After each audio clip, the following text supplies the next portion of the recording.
پێشەشی من بەخێراتنتانەکەم بۆ کۆلێجی زانست. ئەم پەیوەندیانەی زانکۆ لەگەڵ کۆمەڵگا ئیشێکی زۆر پیرۆزە، ناساندنی خەڵکە بە زانست و معلوماتێک لەسەری بڵێ چەشی کیمیاوی مادەی کیمیان کە زەهرن و زۆر خەتەرن و ڤۆڵەتایڵن، لە یعنی ئەبن بە بوخار، ئەبن بە هەڵم، ئیتر کە ئینسانی مژێت لەوێەوە هەناسەکی و سوربوونەوە و هەناسە و وەستان و ئەچێتە ناو خوێنەوە و تە سەمەمەکە مرۆڤەکە بە چەند هەناسەیە گەمە ئەو چەکی ئەتۆمی کیمیا و فیزیا ئەو بەشتیا تۆزە پەیوەندی بە کوانتەمەوە، بەس بە زۆری کیمیای ئەتۆمی و فیزیای ئەتۆمیە و ئەوش کە ئەوەی تیا بەکارێت مادە تیشکاوەرەکان کە زۆر قورسن، ئەمانە بە مقدارێکی تایبەت ئەکرێنە شوێنی تایبەتەوە و دەوریان نەگیرێت بە تەقەمەنی بڵێن باروتی ئاعتیادی بۆەوەی پلەکان بەرز کاتەوە بۆ گەرمایەکی زۆر، کە گەرمای زۆر بوو ئیندیماجەکەن، ینی یەکەگرن ئەبن دوای شیە بێتەوە لە شیبوونەوەکە گەرمایەکی زۆرە دەگاتە 1.3 ملیۆن دەرەجە پلەی سەدی و تیشێکی زۆر بڵاوە بێتەوە، تەسەمم بۆ مەنتیقەکە کات و بۆ دەیان ساڵ ئەو تیشکان نامێنێتەوە، کاریگەریە لەسەر مرۆڤ و گیانلەبەر و ڕۆح. خۆی کە هین بەخێرانە چەشی ئەتۆمی بۆ سەربازی هەر ڕێگە پێنەدراوە و لەبەرەوە دینی لە کاتی حەربی عالەمی دووەمەوە لە 45 تر بەکار نەهاتوە، بەس بەکارهێنانی ڕێپراداوی کە وەکو لە وڵاتان هەیە بەکارێت بۆ دروستکردنی گەرما و وزە و وزەی کارەبا. ئەوە ڕێگە پێدانەکەی ئەوەیە بەکارێ بۆ شتی سەلام چی پێڵێن بە کوردی، ینی ئاشتی، یعنی نەک بۆ سەربازی، بەڵێ بۆ سەربازی بەکارنایە.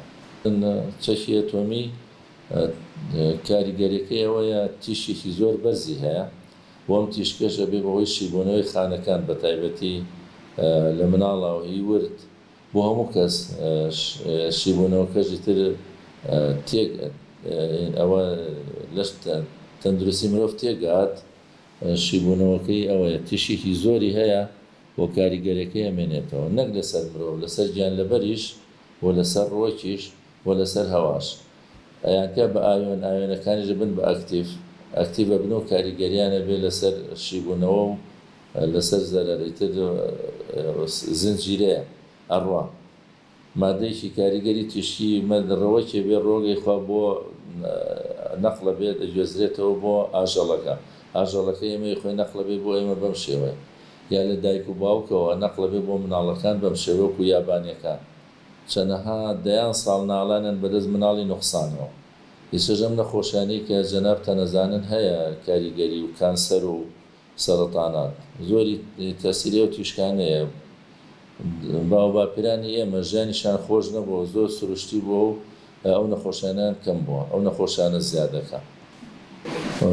ئەوە دەستخۆش پەیوەندی هەیە بە بڕی مادەکە و سروشتی مادەکە. مادەی وا هەیە لە کیمیا شتێکمانێ پێڵێن تیهاف، ینی نیوە عومر. نیوەی عومری ئەو مادەیە مەسەلەن هەیە چەند مانگە، هەیە چەند ڕۆژە، هەیە چەند ساڵە، هەیە سەدان ساڵە. لەبەرەوە کاریگەریەکەی ئەوانەی کە هاف لایفەکەیان تیهافەکەیان زۆر بێ زۆر ئەمێنە، ئەوانەی کەم بێ کەم ئەمێنە. ئەوانەی کە لەشتی پزیشکیا بەکارێت بۆ معالەجە وەکەوەی خوڕک، ئایۆدین و ئەمانە یا کرۆم، ئەمانە تیهافەکەیان کەمە، بۆ ماوەیەک لێن و ستەدی و دراسەکەکەن و نامێنێ. ئەوە بە تایبەتی فیزیا و کیمیایە. جیازمانەیە پێوەری تیشکەکات پێڵێن گایگەر کاونتەر، عەدادی گایگەر لەو مەنتیقەی جێڕیت کاونتە داهاتێ، ئیشارەتە داهاتێ، تۆ باکگراوندت هەیە ئەوەی نۆرمەڵ سروشتی، لەوە زیاتر بۆ ئەزانی هەیە. لەو شوێنانەی کە بەکارێت زۆر بەرزە بێتەوە، پلەی زۆر بەرزە داهاتێ. دوایی کیمیاویان مادە هەیە، مادەی کیمیاوی خاک و هەوا و ئا و خاک و هەواکەی وەرەگریت و شیەکەیتەوە معلومات و زانێری داتێت لەبارەی بەکارهێنانی جۆری ئەتۆمەکەەوە. ئەو ساعتەوە کە لێرێ بە بەرزی زۆر بە بەرزی هەیە، ئیتر بە پێی تیهافەکەی. تیها بەداخەوە بە کوردی یعنی نیوە عومر. نیوە عومرەکەی ئەگەر کورد بێ زۆر وا دەگەر بەس ئەوانەی کە بەکارێت بۆ چونکە ئەزێدانی مرۆڤە تیهافەکانیان بەرزە. بیرم نییە ڕقەمەکان بەس هەیە بە ساڵ، هەیە بە 10 ساڵ، هەیە بە 100 ساڵ، هەیە بە 500 ساڵ. 500 ساڵ کە بەس ئەوەیە لەگەڵ کاتە کاڵە بێتەوە ئەڕوادی تر بە شێوەیەک کاریگەریەکەی ئەوە کەمە بێت کاریگەری نییە، بەس بۆ دەیان ساڵەمێنێت وەکو یابانەکان. بەڵێ ئەوە کاریگەری کەم ناکات، چونکە تەقەمەنی تەقلیدی بەکارهاتووی کۆن TNT بە زۆری لە کیمیا دروست کراوە لە زمانی نۆبڵەوە کە کاتە 200 ساڵێ 150 ساڵ بەر لە ئێستا لە ئەوروپا بەکارهاتۆ تۆنەی لاین پێکردو ئەم شتانە TNT و باروتی سپی و باروتی ڕەش و ئەنواعی زۆرە. ئەمانە هەر لەو کاتە تەقێ و ئاگرێک و گەرمێک دروست دەکەن و کاریگەریان لەسەری ئەتۆمەکە نابێ. ئەتۆم بەقوترە لەوەی کە چەکی تەقلیدی سروشتی کاریگەری هەبێ لەسەری هەرەمێنێتەوە. خۆی وا چاکە ئەو شوێنانە کە هەڵەگیرێت لە کۆنتێنەر چی پێڵێن بە کوردی تایبەتی هەیە تێی کرێت بۆ نموناگەر ئەسوورێکی تایبەتی لە قورقوشمت هەبێ پارێزراوە بێت. ئەو کەسە هەڵیەگرێت تیشی بۆ نایەت و لە سیارەکە زەرری لێ نایە و لە ڕێگەکە زەرری لێ نایە، لەو شوێنەی مختەبەرە جلی تایبەتیە کرێتە بەر و شیەکەیتەوە ئەتوانی بەکاری بێن. وەکو عەرزم کردن زانست شتێکی پیرۆزە. من هەر تێبینی و ملاحەزە و ئامۆژگاریمەوەیە ئەبێ بەکار بێت بۆ بەرژەوەندی مرۆڤ و بۆ سەلامەتی، بۆ تەندروستی، بۆ خێر، بۆ چاکەی مرۆڤ، نەک بەکار بێ بۆ سەربازی. وەسە تەوەزۆیەکی عالەمی هەیە هەروایە و من وەکو ئاکادیمیەک حەزەکەم بەدەست خەڵکی سەرکەش و یاخیەوە نەبێ.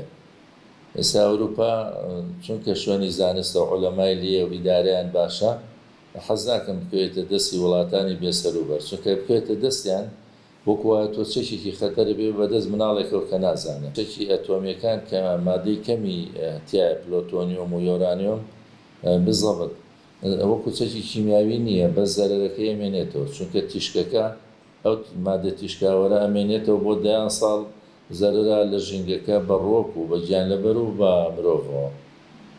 اینجا وەکو عەرزم کردی ئەگەر وڵات ئەکادیمی بێت خەڵگەنێری بۆ شوێنانە وەتوانی تۆ لە دووەلیەن بە پێی وڵاتە شکات بکەی ئەگەر ئەو تیشکا بوو.